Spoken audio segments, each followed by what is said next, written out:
क्या है जला ये फट ला तो मैक्सिमम बहुत से लोगों को अभी ये नहीं पता होगा, जो रेड बीट है उसका पॉलिनेशन करता है। मेरे हिसाब से मत जाओ, क्योंकि कोई फ़ायदा नहीं है भाई। इतनी गर्मी हो जाती है कसम बार, यहाँ पे खेत में क्या घर से बाहर बंदा निकल नहीं सकता है ना जी। तो फिर इसका कोई मतलब ही नहीं बनता है। मैं तो इस तरफ जाऊँगा ही नहीं। हमने भी 2500 से 3000 के एलिवेशन पे है।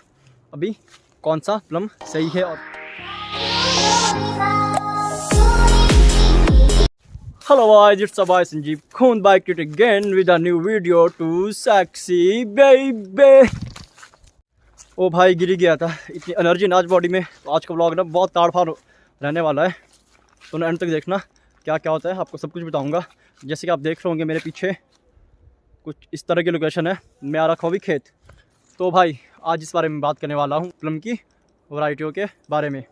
हम जो है ना फ़िलहाल मेनली 3 वैरायटी पे काम कर रहे हैं। 2500 से 3000 के एलिवेशन का है, ठीक है। प्लम की ना बहुत सारी वैरायटी है, कोई मैरीपोजा है, सेंट्रोजा है, एंजेलिनो है, रेड ब्यूट है, ब्लैक एम्बर है, फ्रायर है, फ्रोज़न है। इस तरह की जो है ना बहुत 10 से 15 तक की में भी वैराइटीज़ होगी। तो मेनली हम लोग 2500 से 3000 के एलिवेशन पे अभी कौन सा प्लम सही है और कौन सा प्लम सही नहीं है अकॉर्डिंग टू मी। जैसे मैंने आपको बताया कि हम 3 तरह की वैरायटी पे काम करें। तो हमने फर्स्ट वैरायटी हमारी जो ट्रेडिशनल वैरायटी है वो है सेंटा रोज़ा। सेकंड हमने जो अभी अर्ली वैरायटी लगा रखी है वो है आपका क्या कहते हैं रेड ब्यूट। और जो तीसरी वैरायटी है वो है ब्लैक एम्बर, ठीक है। तो इसकी जो है ना कल में जो है ना 2 तरह के पेड़ों पे होती है, एक चुल्ली पे होती है और दूसरी जो है हमारी आटी पे होती है ना जी। तो ना कुछ लोग जो है ना चुल्ली पे कर रहे हैं, कुछ जो सेब वाले हैं वो आटी पे कर रहे हैं। तो हम लोग जो है ना फ़िलहाल जो हमने कलम कर रखी है वो आटी पे भी की है, चुल्ली पे भी की है। चुल्ली पे हमने ज़्यादा की है, आटी पे कम की है।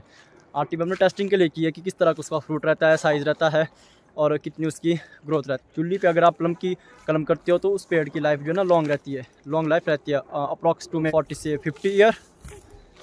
और जो आपकी दूसरी आटी पे रहती है उसकी लाइफ बड़ी कम रहती है, 20 से 25 साल में भी, क्योंकि जो उसकी जो जड़ रहती है ना वो मिट्टी से रहती है। तो उस पर ना कीड़े लग जाते हैं, कुछ और तरह की बीमारी लग जाती है। चुल्ली पे ऐसा कोई सीन नहीं है, जो उसकी जड़ है ना वो कड़ी हुई रहती है, तो इस करके उसमें ना कीड़ा लगता है ना कुछ और लगता है।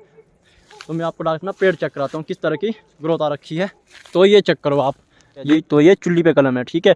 और इसकी लेंथ चेक करो आप भाई, ये 1 साल का पेड़ है, इसकी 1 साल में इतनी ग्रोथ है। और ये रेड ब्यूट का पेड़ है, ये वाला ब्लैक एम्बर का पेड़ है, ये भी हमने चुल्ली पे कर रखी है। और हमने जो दूसरी आटी पे कर रखी थी ये भी 3 साल का पेड़ है। इस बार इस पेड़ में ग्रोथ नहीं आई तो इतना ही है। और इसकी ग्रोथ ना बहुत ज़्यादा है, ये ना बहुत, यही बहुत ऊपर। तो हमने हेड बैक किया इसको, हेड बैक करके हमने इसको यहाँ पे लेके आए एक। तो इस पर जो है ना भी इस तरह की बीमारियाँ रखी है। मे भी इस साल ये पेड़ फसल देगा, कुछ तो दे ही देगा, सैंपल दे देगा, 2-4 जितने दाने देगा दे देगा। तो हम लोगों ने जो है ना ब्लैक एम्बर को आटी पे लगा रखा है, कसम बाय गॉड से यार। आटी पे इतने अच्छे रिजल्ट है ना इसके, पिछले साल ही 2nd ईयर ही ब्लैक एम्बर ने जो है फसल दे दी थी, पूरी भरपूर फसल लगी हुई थी आटी पे, है ना। और ये वाला चुल्ली पे था और इसने अभी तक सैंपल नहीं दिया है। मे भी इस साल ये सैंपल दे देगा 3rd ईयर, है ना। तो फिर हमारी ना ये 3rd वैरायटी है, ये है सेंटा रोज़ा ट्रेडिशनल, ठीक है, जो कि पहले से ही होता आ रहा है। इसकी ग्रोथ भी काफ़ी सही है 1 साल में। ये वाला भी हमने पिछले साल ही इसकी कलम कर रखी थी, वो वाला रेड ब्यूट है।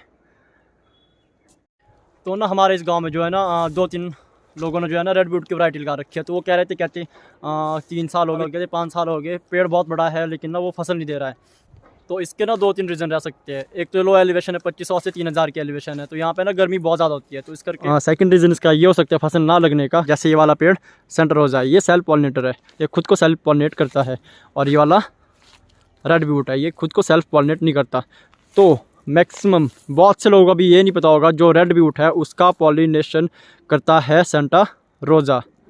तो अगर आप रेड ब्यूट लगा रहे हो तो आपको रेड ब्यूट के साथ एक सेंटा रोज़ा पेड़ होना बहुत ज़रूरी है। हमने भी इस तरह से लगा रखे है, वो रेड ब्यूट है, ये सेंटा रोज़ा है, रेड ब्यूट सेंटा रोज़ा, इस तरह से लगा रखे है पेड़। अभी आपको क्लियर दिख नहीं रहा होगा। तो भाई लोग, रेड ब्यूट की जो हार्वेस्टिंग रहती है ना वो रहती है मई के स्टार्टिंग में, 10 से 20 मई के बीच जो है इसकी हार्वेस्टिंग जो है स्टार्ट हो जाती है ना। तो एक सही फ्रूट है। अगर इस एलिवेशन पे 2500 से 3000 के एलिवेशन पे अगर रेड ब्यूट की अच्छी फसल होती है तो बहुत सही है। तो हमारा जो सेकंड प्लांट रहता है वो है आपका सेंटा रोज़ा, ठीक है। सेंटा रोज़ा जो है ना 25 मई से 15 जून तक इसकी हार्वेस्टिंग चली जाती है। कुछ की लेट भी होती है, जैसे जहाँ पर ठंड होगी, ठंड के हिसाब से, गर्मी के हिसाब से ये फसल पकती है। और जो हमने लास्ट वैरायटी लगा रखी है वो है ब्लैक एम्बर की, तो इसकी जो हार्वेस्टिंग रहती है, जो उसका तुलान रहता है, वो रहता है जून के 20-25 के बाद, जो कि यहाँ पे बिल्कुल भी सही नहीं है, क्योंकि जून के एंड में बहुत गर्मी हो जाती है और खेतों में तो आना बहुत ही मुश्किल हो जाता है। तो इस करके यहाँ पे अगर आप 2500 से 3000 के एलिवेशन पे ब्लैक कमर पे जा रहे हो तो मेरे हिसाब से मत जाओ, क्योंकि कोई फ़ायदा नहीं है भाई। इतनी गर्मी हो जाती है ना कसम बार, यहाँ पे खेत में क्या घर से बाहर बंदा निकल नहीं सकता है ना जी, तो फिर इसका कोई मतलब ही नहीं बनता है। मैं तो इस तरफ जाऊँगा ही नहीं। हमने भी 8-10 पेड़ लगा रखे थे टेस्टिंग के लिए। पिछले साल उसकी फसल आ गई, फसल बहुत अच्छी है नो डाउट, फ्रूट बहुत अच्छा है, साइज़ भी बहुत अच्छा है, पर यार जो उसका तुलान है ना वो बहुत लेट हो जाता है यहाँ पे। हाँ, अगर मैं आप लोगों के लिए इन वैरायटी के बारे में प्रॉपर डीप नॉलेज दूँ तो वीडियो बहुत लंबी बन जाएगी। तो बाकी नेक्स्ट टाइम बनाऊँगा अलग अलग वैरायटियों पे स्पेसिफिक वीडियो, कौन सी वैरायटी पे कितनी मार्केटिंग वैल्यू है, इस पर खाद डालनी पड़ती है, कौन सी स्प्रे होती है। तो भाई लोग मैं ना फ़िलहाल घर जाता हूँ, दादी को लेकर के आता हूँ, उनको चेक कराता हूँ किस तरह काम हो रहा है, ठीक है नहीं है, जो भी है। वैसे यूजुअली दादी आते नहीं यहाँ पे, बहुत कम ही आते हैं, बहुत टाइम बाद इधर आ रहे हो। तो भाई लोग here are the my grand mother, जिनको मैं अभी अपने साथ ले जा रहा हूँ खेत में काम दिखाने, कैसा काम हो रखा है, क्या क्या काम हो रखा है और क्या काम चल रहा है। जो दादी है ना खेतों में नहीं आते, बहुत टाइम बाद आ रहे होंगे। मैंने कहा चलो देखो खेतों में क्या काम चला है, क्या हो रहा है। रामा का है बे?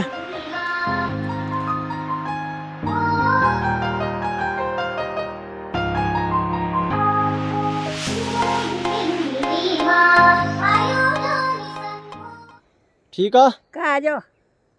अरे जो कुछ नहीं है काम, ठीक है। हाँ बढ़िया, चल चल चल पति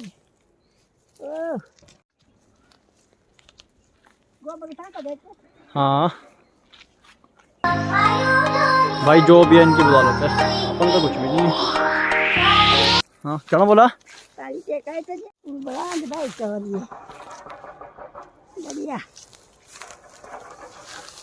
क्या है जला मेरे फोटो ला दो गाड़ी।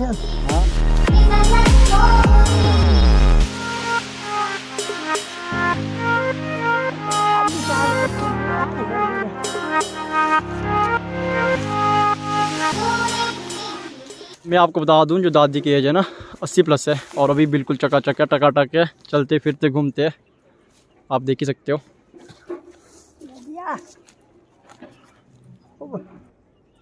लागल खूब यता निरी बाटो ननाची बाको माटो है देख, बढ़िया बढ़िया।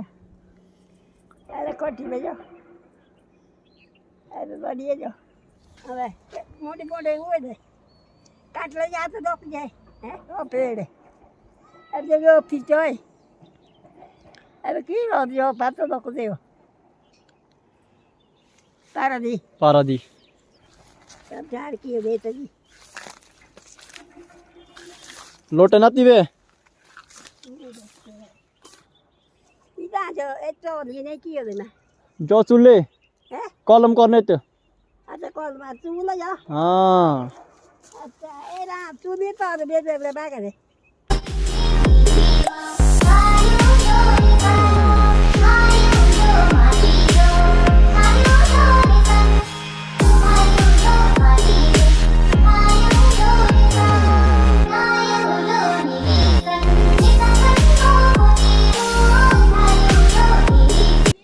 ओके भाई लोग, तो अपन करता है इस ब्लॉग का एंड। तब तक के लिए खाते पीते मस्त रहो, spread love and peace, bye bye, take care. मिलते हैं नेक्स्ट ब्लॉग में। जय हिंद।